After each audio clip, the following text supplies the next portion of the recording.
Bonjour à toutes, bonjour à tous. Je sors de mon long silence qui m'a été imposé par la maladie en me rendant à la pharmacie pour chercher des béquilles pour une personne à la maison qui en avait besoin. Je me suis trouvé face à face avec 3 employés qui avaient la grippe et qui ne se protégeaient absolument pas, et donc qui nous envoyaient tout leur miasme. Je me souviens avoir dit, j'étais au téléphone avec Louloute, mon Dieu, ils ont tous la grippe, je ne vais pas y échapper. Eh bien, je n'y ai pas échappé. En 24-48 heures, même pas d'incubation, je me retrouvais terrassé par le virus de la grippe qui a terminé en surinfection pulmonaire. Donc c'est pour ça que j'ai cette petite voix. À force de tousser comme un dératé,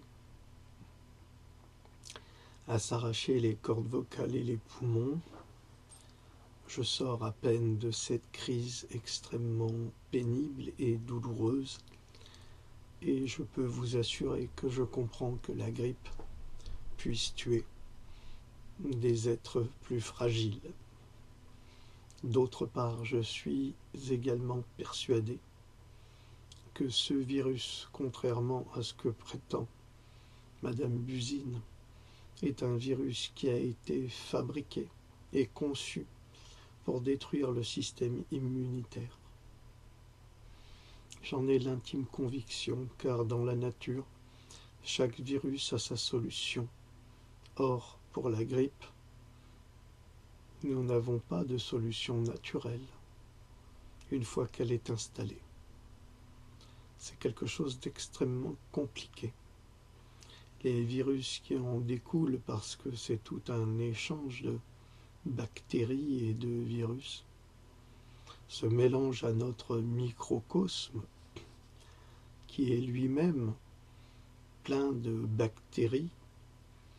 Eh bien, lorsque ces bactéries se rencontrent, ce n'est pas des bactéries amies qui fricotent, mais ce sont des ennemis qui s'opposent et qui luttent les unes contre les autres.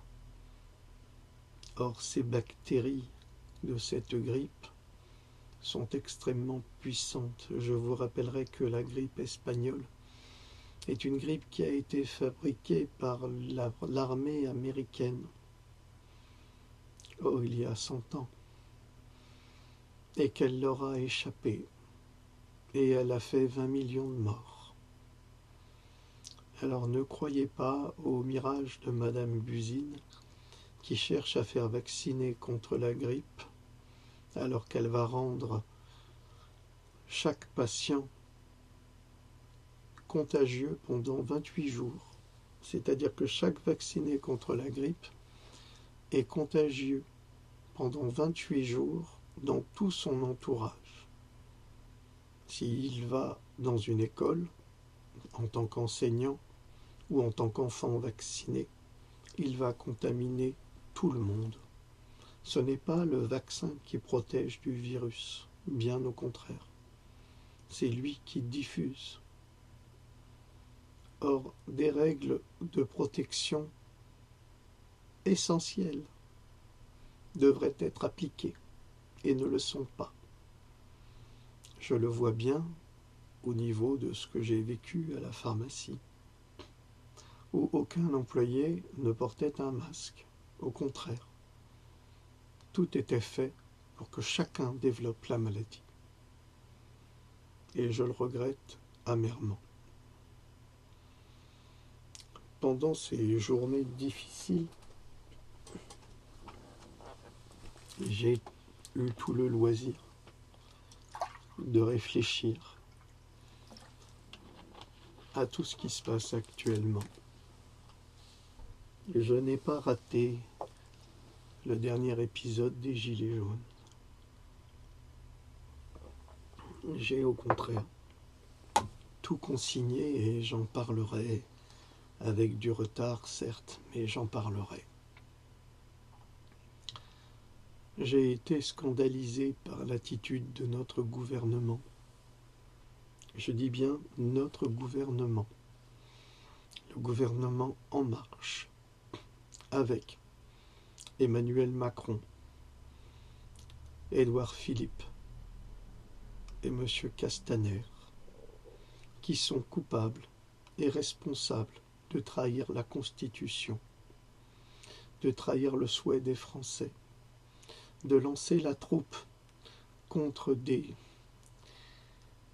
manifestants pacifistes, pour la plupart, d'entretenir des relations avec des Black Blocs ou d'autres agitateurs qui peuvent passer armés de battes de baseball ou de barres de fer, masqués, en groupe, alors qu'à la moindre personne qui manifeste avec un masque en papier est directement placée en garde à vue. L'absence de respect de la légalité, de la loi, sous toutes ses formes, de la part de notre gouvernement, est la pire honte que la France ait vécue depuis la Deuxième Guerre mondiale. M. Macron a ressuscité Pétain,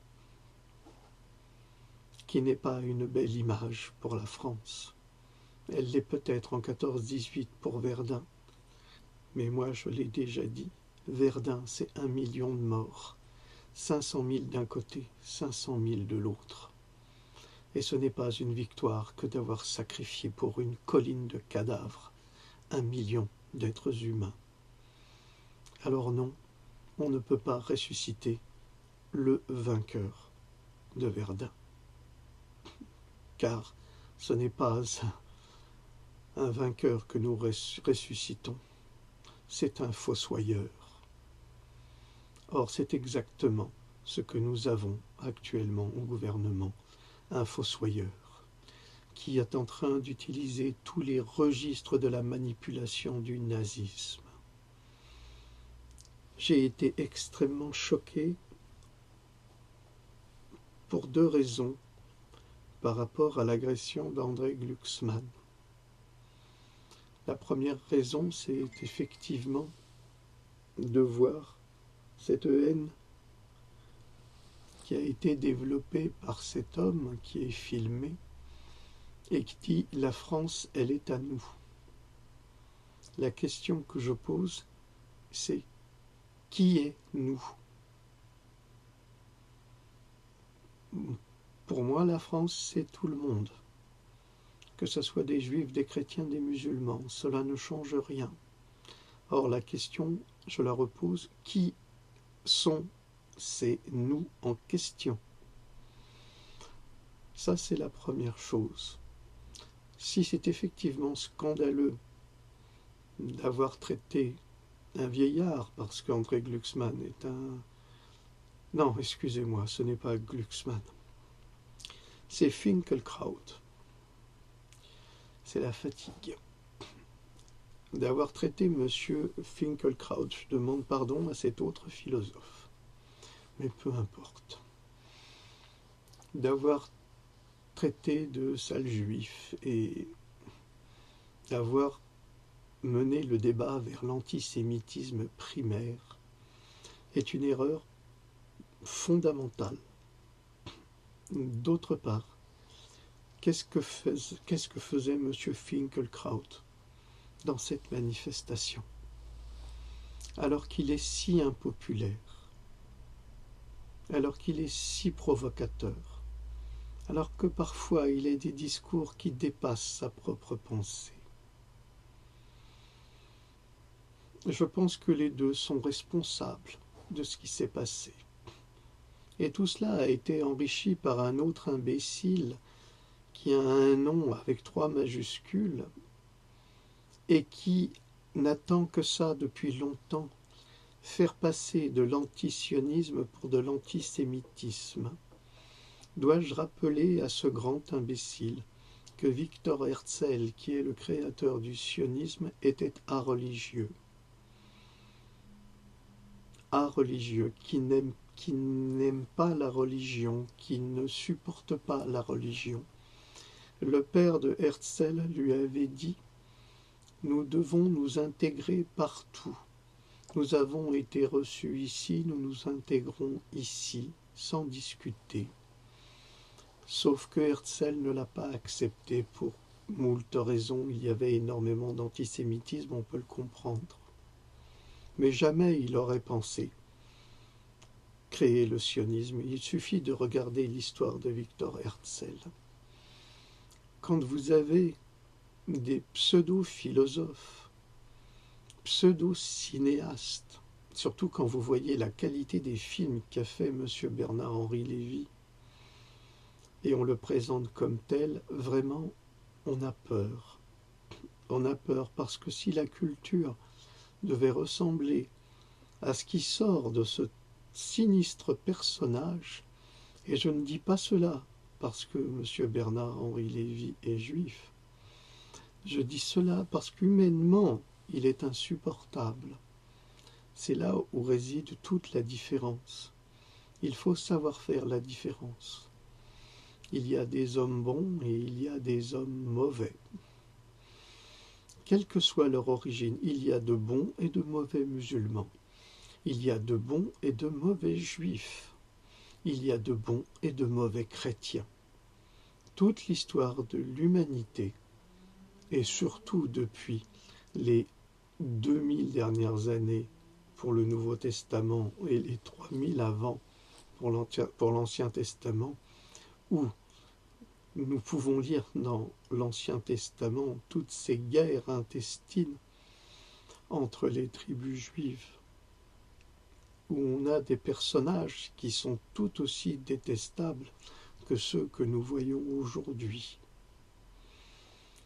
Je crois qu'il faut cesser ces discours imbéciles qui sont menés et organisés par le gouvernement pour transformer un mouvement pur de gilets jaunes en un mouvement antisémite, ce qui est parfaitement faux. Et j'en veux pour preuve ceci. Ah, ouais.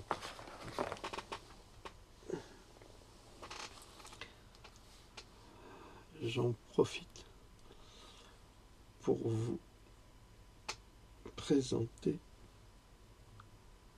Il faut que je mette mes lunettes, je ne vois plus rien. J'en profite pour vous présenter ce pourquoi vous avez contribué également. Ce n'est pas tout, il y a d'autres choses. C'est cet iPad que vous m'avez permis d'acquérir pour pouvoir travailler avec. Et donc c'est un outil qui va me suivre pendant quelques années et nous permettre de travailler. J'avais dit sur cette déclaration de M. Bernard-Henri Lévy que c'était la bêtise qui soudain prenait le pas sur l'intelligence. Alors il a déclaré, ce brave homme, en France en 2019, des nazillons agressent un écrivain français au cri de rentre à Tel Aviv et de Nous sommes le peuple. Puisse cette scène hallucinante pulvériser les derniers restes de l'impunité médiatique dont jouissaient les gilets jaunes, soutien total à Finkelkraut. Je crois que cet homme ne vit pas dans la société. Et s'il est philosophe, comme il le prétend, s'il s'est embattu pour la liberté, l'égalité et la fraternité, comment se fait-il qu'il soit si aveugle de ce qu'il se passe actuellement? C'est une question que je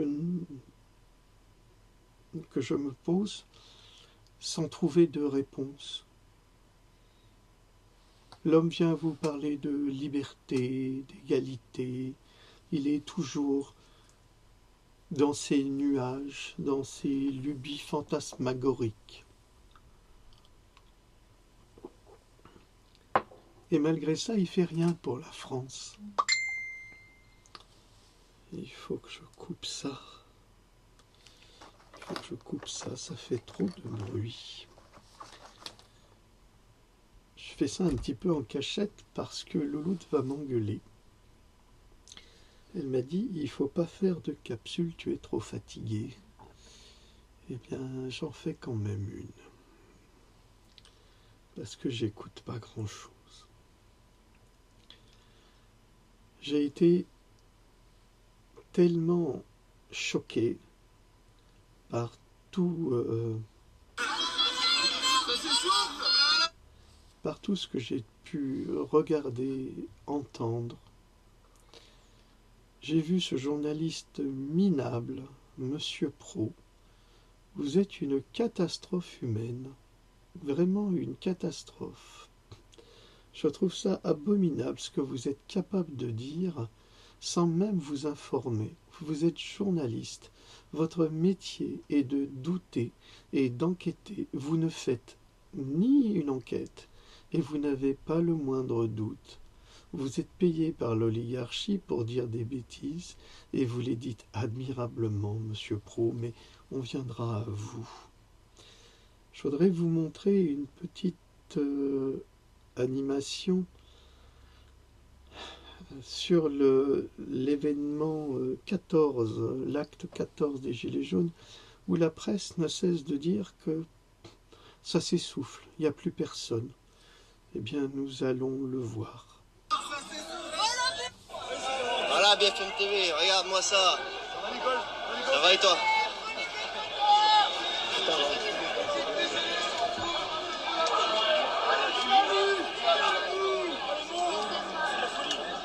Voilà. Il y a des milliers de personnes, c'est blindé mon gars. C'est pour ça que je suis pas venu les 2 dernières fois par peur. Il y a des milliers de personnes. Et encore, hein, là j'ai... Là on verra pas trop avec la caméra, mais... C'est Fly, oui. Fly Rider. Salut. Il y a des milliers de personnes.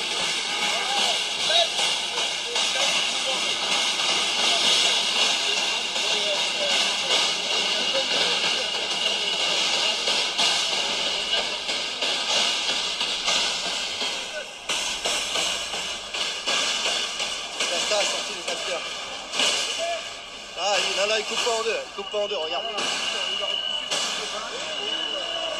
Regarde s'il coupe en deux, regarde. Il coupe rien en deux, c'est blindé jusqu'au fond. C'est un truc de ouf. Voilà. Ouais, mec. C'est blindé jusqu'au fond, il y a des milliers de personnes. Voilà. Ce qui est quand même incroyable, c'est ce double discours. On a le discours de la télévision qui nous dit « Vous inquiétez pas, ça s'essouffle, ça vaut plus grand-chose ». Et puis nous avons des images de la rue. Alors qui devons-nous croire? Autre chose qui est très intéressante et qui passera certainement pas au journal d'Antenne 2 ou sur BFM.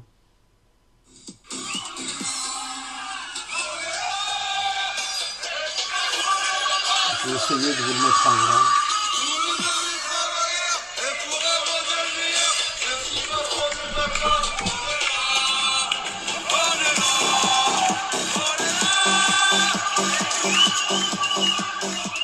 Ce n'est pas d'ordre pénal, alors que eux ils rendent des décisions d'ordre pénal. Donc ça veut dire qu'en fin de compte, il faut qu'ils sachent 2 choses, les juges. Et je parle de tous les juges, du siège et du parquet. C'est que la majorité, elle ne va pas rester là pendant bien longtemps, quoi. Je pense qu'il va y avoir donc effectivement une nouvelle majorité qui va être instaurée en France sous peu. Et que les délits qu'ils ont commis dans l'exercice de leur mandat seront nécessairement sanctionnés. Et effectivement, on va connaître les donneurs d'ordre. Donc les donneurs d'ordre, on les connaît d'ores et déjà, c'est très clairement Macron, Castaner et Belloubet. Donc eux aussi seront sanctionnés. Et j'espère que ces sanctions seront des sanctions qui seront sévères à leur égard. Donc voilà. Donc là, j'ai fait ça très rapidement, de sorte à ce qu'en fin de compte, il n'y ait pas des gens qui partent et qui... voilà, de sorte à ce que la vidéo ait un impact fort. Et d'ailleurs, après, je vais l'enregistrer pour que vous puissiez la partager au plus grand nombre. Donc, les juges couvrent les actes violents des policiers et de leur hiérarchie.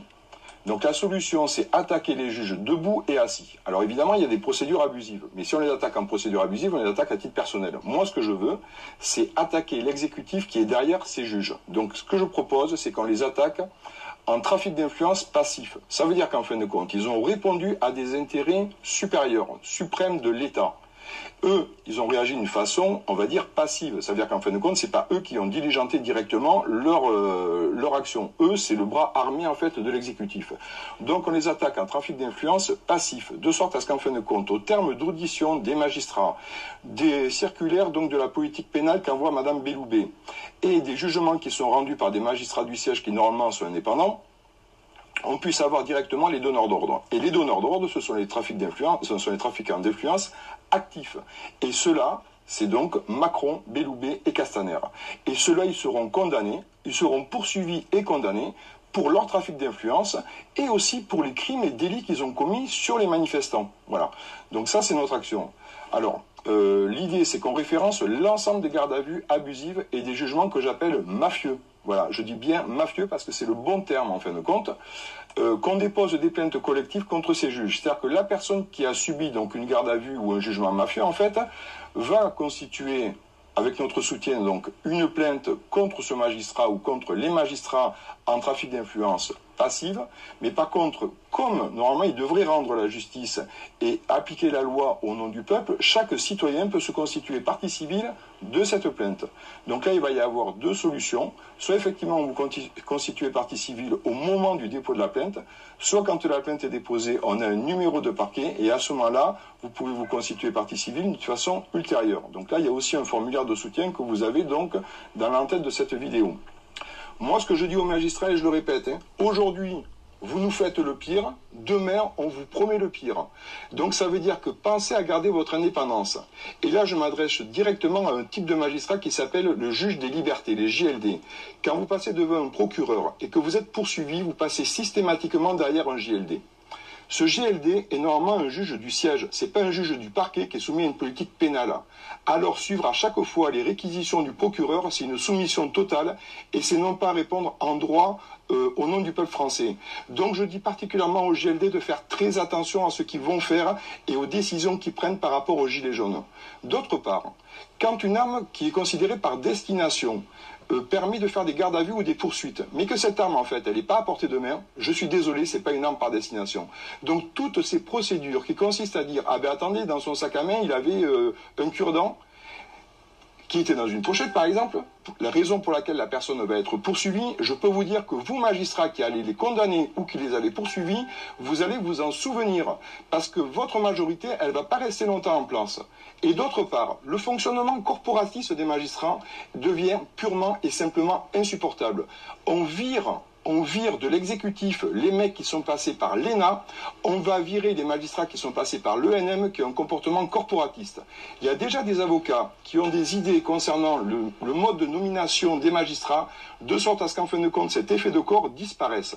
Donc effectivement, pensez bien que vous nous faites le pire, on vous promet le pire, et que dans pas longtemps, effectivement, il va y avoir des réponses pénales contre l'ensemble des magistrats qui auront mis en garde à vue d'une façon abusive ou condamné de façon abusive et mafieuse des gilets jaunes.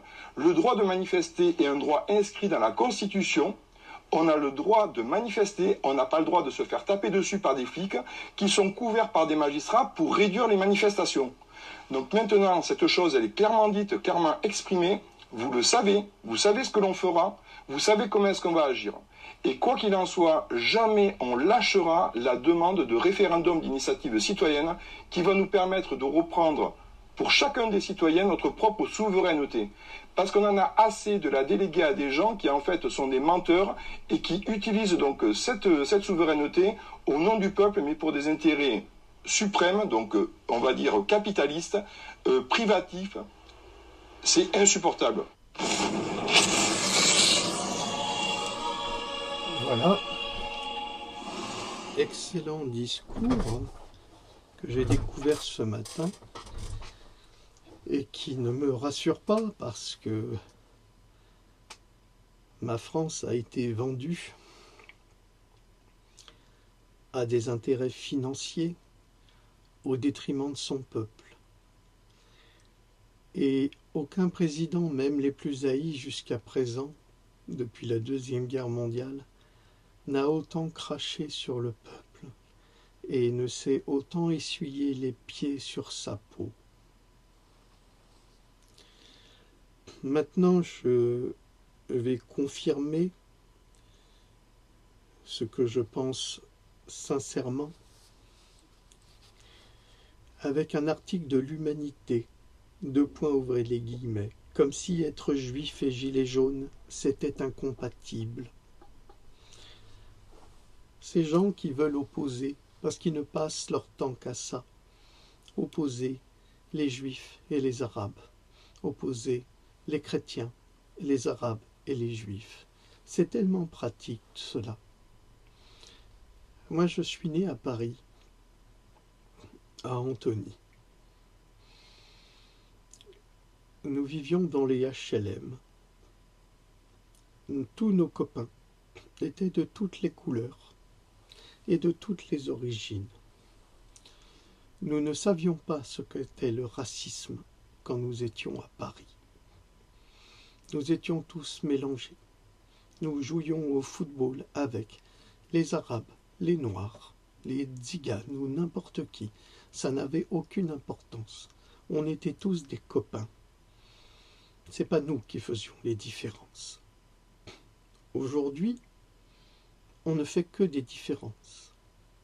Je pense que ça ne peut pas continuer comme ça.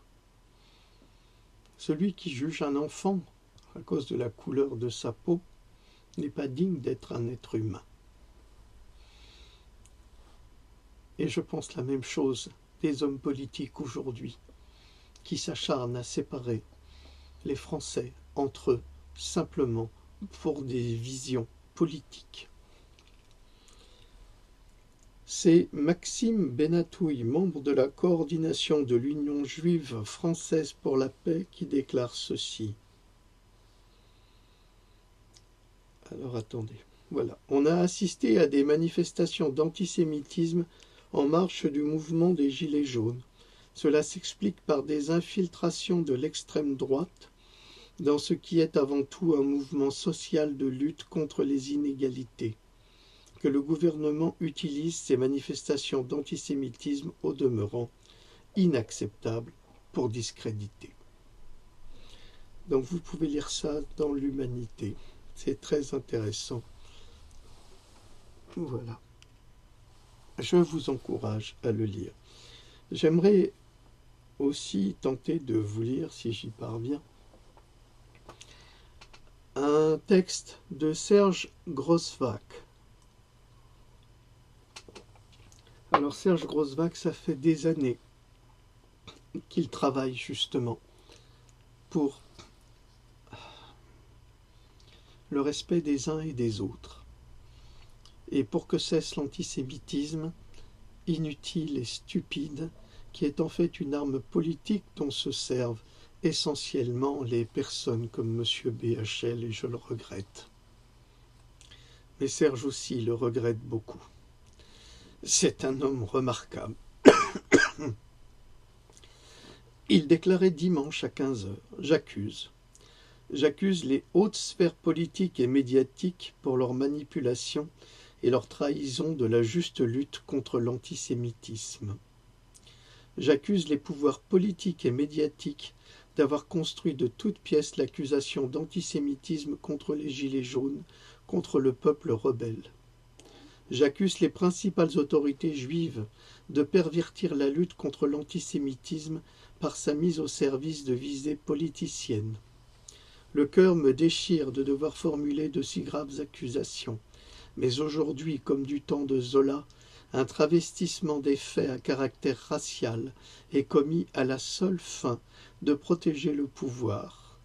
Le cœur me déchire parce qu'étant juif, Ce à quoi j'assiste m'est plus blessant encore que les plus abjectes campagnes antisémites. Cette manœuvre contre le peuple trouve soutien de complicité dans les plus hautes autorités juives censées me représenter, au cœur des faits réels qui ont donné lieu à travestissement. Figure 3 des événements. Alors, c'est un long texte que je trouve assez remarquable et que vous pouvez trouver sur sa page, la page de Serge Grosvac, G-R-O-2-S-V-A-K. Et je vous assure que Serge est une personne tout à fait remarquable et d'une intelligence brillante. Je vais vous montrer également autre chose, pour montrer à M. Bernard-Henri Lévy qu'il peut aussi se promener, évidemment, ce serait de la provocation, lors d'une manifestation des Gilets jaunes. Alors, c'est une publication de Franck Parra.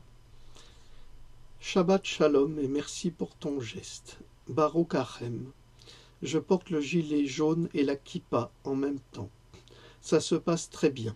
Je ne suis victime d'aucune forme d'antisémitisme. Au contraire, tout le monde vient vers moi ravi de voir que les Français de confession juive sont aussi gilets jaunes, qu'ils n'ont pas peur et qu'ils ne croient pas aux mensonges du gouvernement qui essaye de faire croire que les gilets jaunes sont antisémites. Nous sommes tous par ailleurs persuadés que les actes antisémites de ces derniers jours sont des false flags du gouvernement pour discréditer le mouvement. Oui, nous sommes complotistes et nous l'assumons, car les complots existent depuis la nuit des temps. Shabbat Shalom à tous, bon week-end à tous, c'était samedi. Voilà.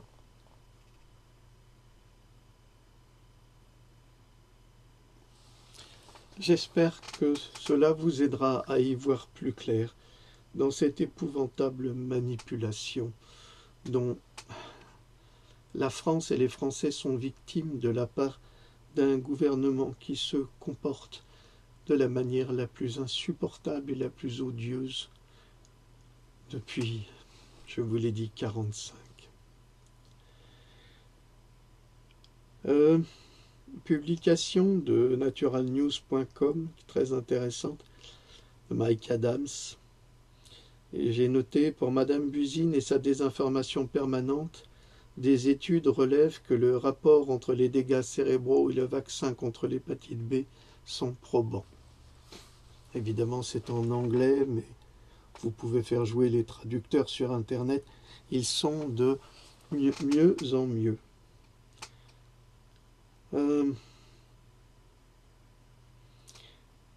La France commence à vivre actuellement des condamnations pour délit d'opinion, ce qui est contraire à la déclaration du droit de l'homme et du citoyen. M. Macron ne respecte rien. M. Castaner ne respecte rien et M. Philippe est un endormi dont on prend la photo à l'Assemblée. Voilà le gouvernement dont nous sommes victimes, car nous sommes victimes. Vous regarderez sur Mediapart, un article a été publié aujourd'hui sur les résultats de l'élection, sur les votes, avec des statistiques très précises qui montrent que tout est faux. Chacun se fera son opinion. En tous les cas, il faut savoir que le peuple, le vrai peuple, celui qui est dans la rue et qui se fait massacrer au quotidien par la violence policière, eh bien celui-là n'a pas voté Macron. Et même parmi eux, il y en a beaucoup qui auraient voté Macron. Et même eux se font massacrer.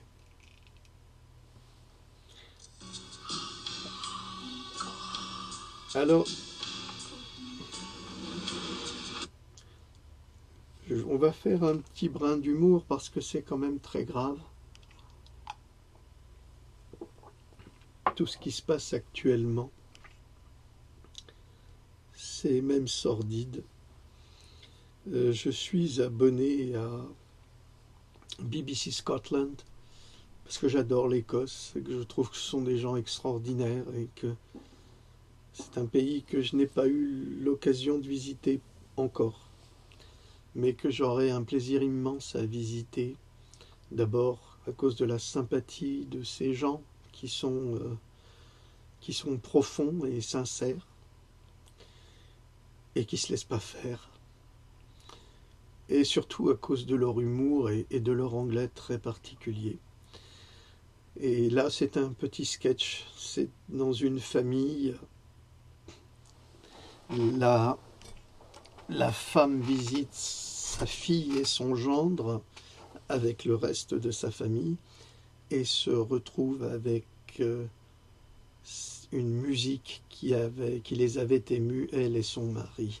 Alors c'est pas grave si vous comprenez pas tout, les images parlent d'elles-mêmes, ça vous fera sourire pour annoncer la suite.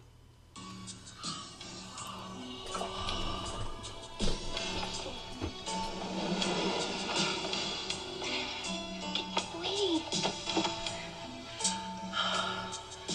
Do you remember Nicole? Oh,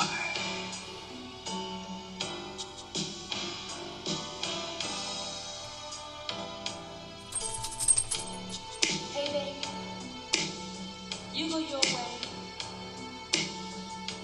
and I'll go mine. But in the meantime, when we're together, touching each other, oh, for God's sake. and our bodies do what we feel when we're dancing, Fuck me. smooching and swaying. All the staff had come out of the kitchen by this point. Oh, aye. A lot of them had their cameras out. Oh, for goodness sake. The Doncaster mob, they were really egging her on, you know.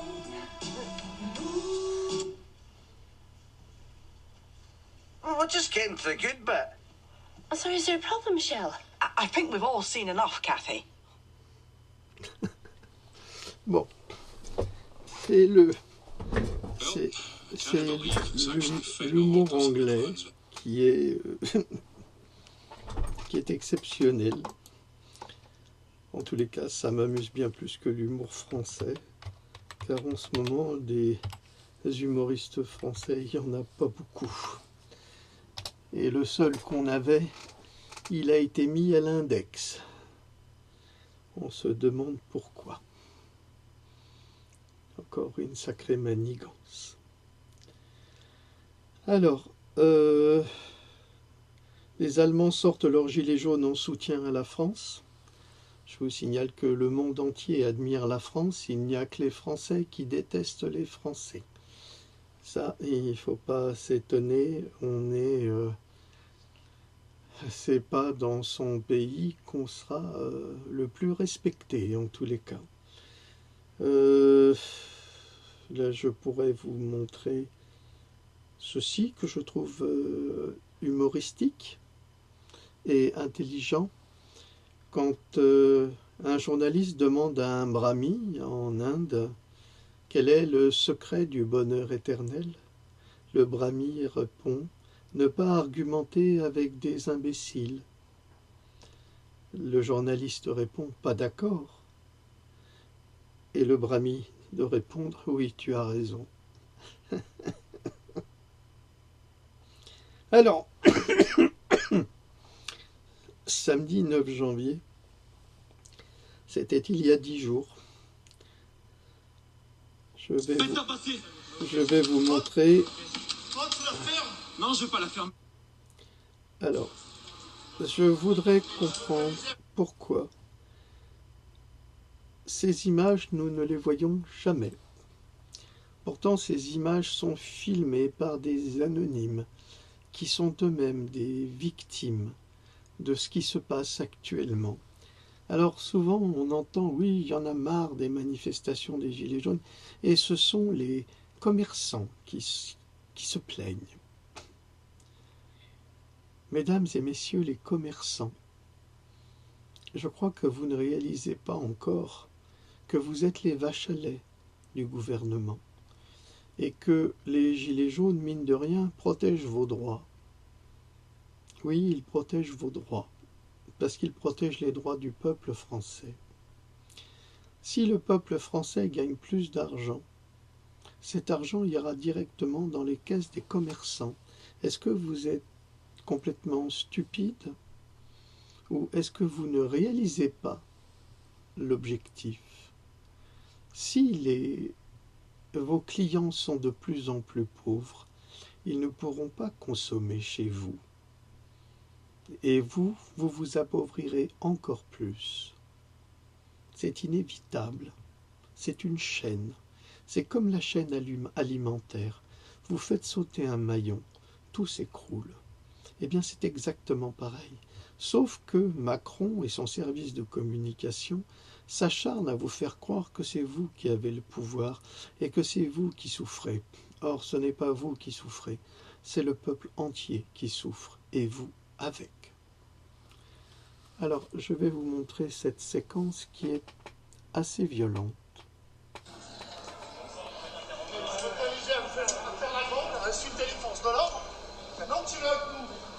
C'est pas la peine de filmer? Non, bien sûr que si, c'est la peine de filmer. C'est des preuves. Vous l'avez tabassé. Toi, tu la fermes? Non, je vais pas la fermer. Ça va faire le tour. Voilà comment on tabasse une personne qui insulte les forces de l'ordre. Les forces de l'ordre n'arrêtent pas d'insulter tout le monde en permanence, des personnes âgées, ça gêne personne. Mais quand une jeune qui ne peut plus supporter l'injustice réagit, eh bien, elle est massacrée, menottée et emmenée en garde à vue. Nous assistons à une chose épouvantable. Vous avez des personnes qui sont assermentées. Qu'est-ce que ça veut dire être assermenté? Ça veut dire que la parole de cette personne a été remise en valeur par tout un système juridique lui accordant le bénéfice de la vérité par principe. Or, tous ces policiers sont assermentés. Ça veut dire qu'aucun n'aurait le droit de mentir. Est-ce que vous réalisez ce que ça veut dire? Ça veut dire qu'une grande partie de cette police est une police de mythomanes qui raconte que ce qu'elle veut ou que ce qu'ils veulent pour valider leur comportement. Je trouve ça épouvantable parce que nous sommes dans un état de droit qui n'a plus de droits. En fait, il a deux droits. Un, deux. Le premier, celui du pouvoir. Le second, celui des pauvres. Et c'est un petit peu ce que disait ce monsieur tout à l'heure sur la magistrature. Un jour ou l'autre, tous ces policiers devront rendre des comptes. Alors évidemment, ils sont masqués. Ce qui n'est pas normal, ils n'ont pas à être masqués. Alors tant qu'ils sont masqués, on ne peut pas les reconnaître. Pourquoi? De quoi ont-ils peur? C'est sûr qu'à plusieurs, ils ont peur de rien. Alors ce qui s'est passé aussi à l'université de Nantes, c'est absolument scandaleux. Alors, mardi à 16h.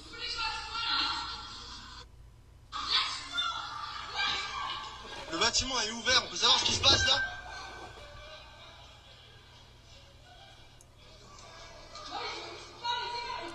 Normalement, la police ne doit pas rentrer dans une université. Vous êtes en train d'évacuer des étudiants alors que le bâtiment est ouvert.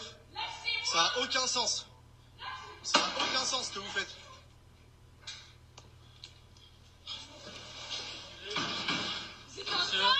Merci. Super la CDI, nickel. Le bâtiment est ouvert quand même. On est des étudiants de la fac, vous nous évacuez alors que le bâtiment est ouvert. C'est n'importe quoi. C'est n'importe quoi. Une réquisition. D'accord, ok, on va voir ça. Vous me touchez plus. Vous vous rendez pas compte de ce que vous êtes en train de faire. Alors, en tous les cas, je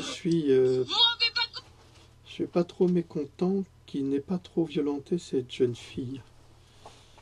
Parce qu'ils auraient pu encore plus la massacrer. Là, ils l'ont juste escortée et, je sais pas, on est presque contraint de les remercier. Mais non. Ah, je crois que nous avons un petit problème de réseau. Un petit problème de réseau parce que je n'ai pas de... ça ne vient pas. Ah non, c'est pas la machine fonctionne très bien, c'est le réseau. C'est le réseau. Ils se sont dit, tiens, Jean Droc, il est comme Mathilde, il est revenu.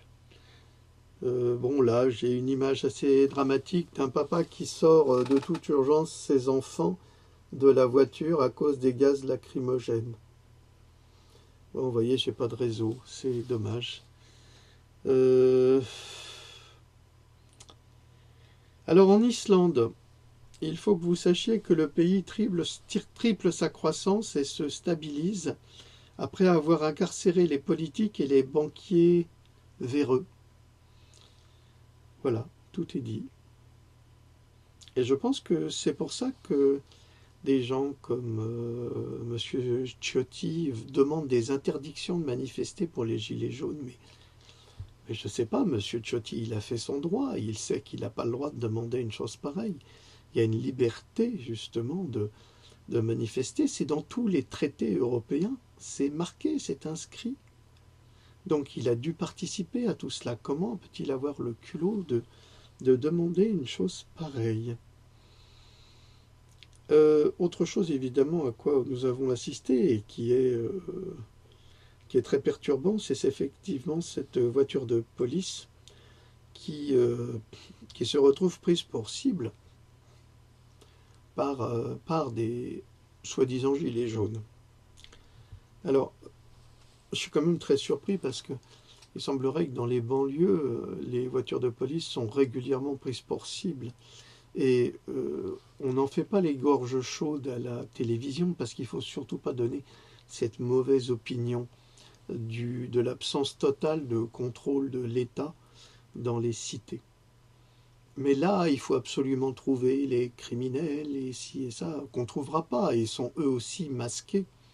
Parce que c'est ça la différence entre les gilets jaunes et les professionnels de la casse qui se déguisent comme la police se déguise en gilets jaunes pour casser également. Et ça, c'est toute la manipulation de ce gouvernement qui est insupportable. Pourquoi disons-nous cela? Eh bien parce que vous verrez sans doute une des vidéos de Jérôme Rodriguez qui s'est retrouvé sur le studio de Pascal Praud et qui fait cette déclaration-là. Il dit, moi, les policiers m'appellent, même personnellement, pour me dire qu'on connaît les casseurs, mais on a ordre de ne pas les arrêter. Alors, voilà la fameuse haine juif-arabe aussi, à laquelle je voulais vous faire participer.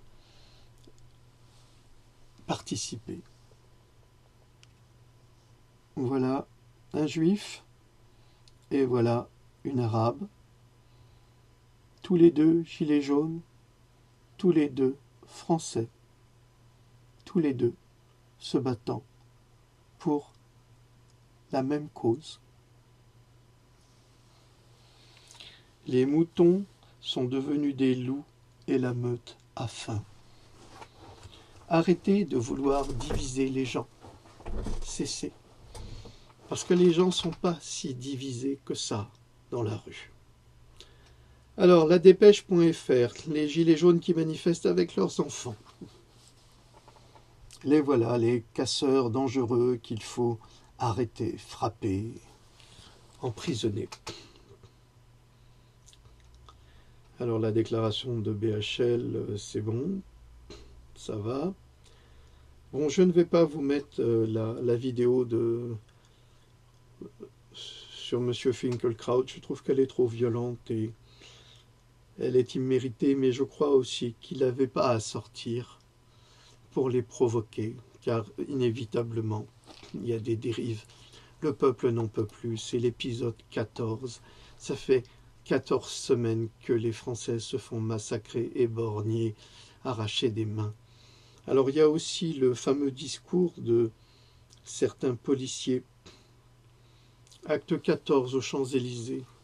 Ils prétendent qu'il n'y a plus de souffle. Ben, moi je le vois, le souffle, et il est très fort.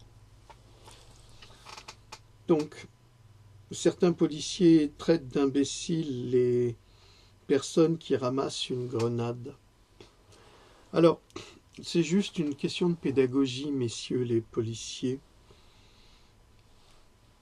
Quand on connaît et quand on sait, c'est très facile. Quand on ne sait pas, on expérience.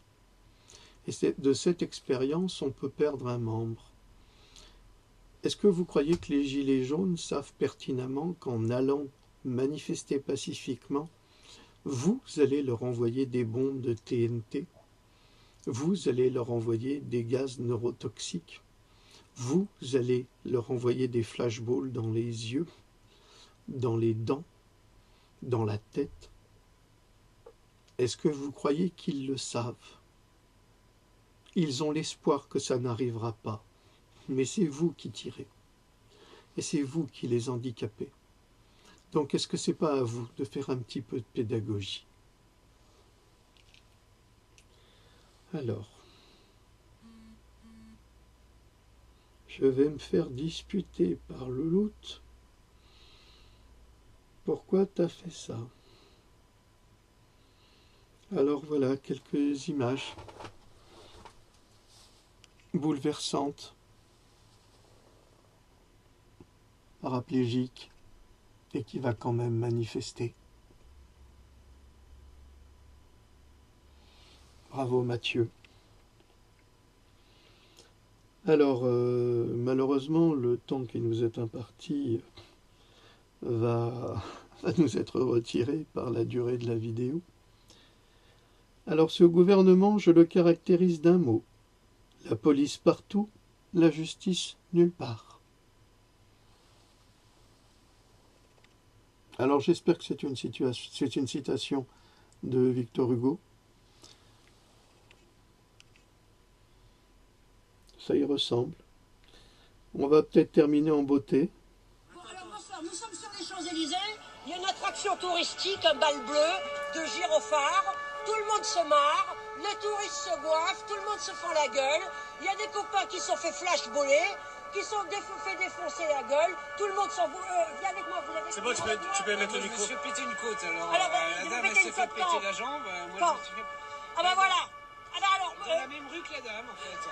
Ah bah écoutez les jeunes, moi j'ai 64 ans, vous pourriez être ma petite fille, vous... Oh mon Dieu, ce réseau.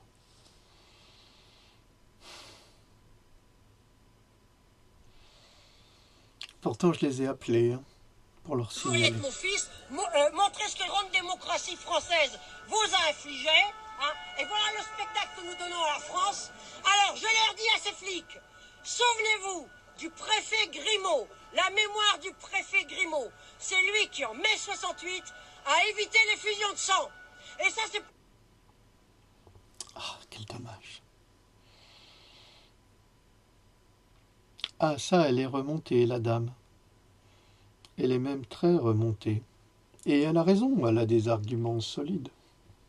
Pas des conneries. Rue de Lutèce, dans votre local culturel, votre association culturelle a organisé une exposition sur mai 68 où on a bien montré ce que vous avez enduré parce que les manifestants étaient surarmés, mais le préfet Grimaud, vous devez honorer sa mémoire, c'est lui qui a empêché les fusions de sang en mai 68. Alors le connard de Castaner, le roi du poker, c'est vous qui devriez le sortir et l'envoyer aux galères. Vous voulez de l'écologie? Castaner en Algérie, il fera des croisières à la galère. Ça, ce sera de l'écologie. Et si Castaner, il n'est pas content, qu'il vienne me chercher, qu'il me mette au trou Il sait me trouver. Cet après-midi, depuis le 6e étage, j'ai agité le drapeau, j'ai agité le gilet jaune et j'ai interpellé les flics qui se trouvaient sur le Pont-Neuf, leur demander de rester tranquilles, d'être des poulets de grain en liberté, de respecter leur... Alors, moi j'en ai vu plein des mecs par terre. J'en ai vu plein des mecs par terre. Hein. Ils mentent. Georgette, t'as raison. Ouais, c'est vrai. Hein. C'est dégueulasse ce qu'ils font. Hein. C'est ignoble. Ouais. Nous devrions appeler l'ONU et demander que l'ONU intervienne. Là, sur les Champs-Élysées, ce que nous voyons, c'est pire que les parades de l'armée nazie. J'ai pas dit l'armée allemande, j'ai dit l'armée nazie. C'est pire que la Gestapo. Parce que c'est quelquefois dans la Gestapo, certains ont été utiles. Moi, je n'ai jamais vu ça. Du sommet de mes 64 ans, je dis à tout le monde, plutôt que de crever un jour en EHPAD, je préfère ici crever face à ces gens. Pardon? Vous avez raison. Ouais, c'est vrai. Mais tout le monde devrait être gilet jaune. Cet après-midi, pendant que vous me faisiez défoncer la gueule, flashball. Elle a raison, cette dame. C'est le cœur qui parle. C'est le cœur et c'est la culture, l'histoire qui parle. Elle a dit une chose qui m'a frappé, tout le monde devrait être gilet jaune. Je me souviens quand j'avais 16 ans, mon père m'avait dit un jour, si t'es pas communiste à 16 ans, t'es un salaud. Mais si tu l'es encore à 35, t'es un connard. Alors, ne vous fâchez pas les communistes, mon père était un vrai communiste, bien plus que vous, puisque lui, il avait été élevé dans le communisme en Hongrie. Donc il connaissait très très bien la chose. Ce que vous avez vécu en France, c'était une idée du communisme. La preuve, lorsque Simone Signoret et Yves Montand sont allés dans les années 50 en Russie, quand ils sont revenus, ils ont rendu leur carte du Parti communiste au Parti communiste, comme nombre d'intellectuels. Ensuite, sauf Aragon, on n'a jamais compris pourquoi Louis Aragon n'avait jamais rendu sa carte. Cet immense poète français. Voilà, je vous remercie pour votre écoute. Je suis désolé, c'était un peu haché, et je suis désolé pour ma voix. J'ai vraiment fait ce que j'ai pu et je réponds surtout à vos attentes et je suis désolé. Je parlerai de beaucoup d'autres choses plus tard. Je vous dis à bientôt, passez une bonne soirée. Salut.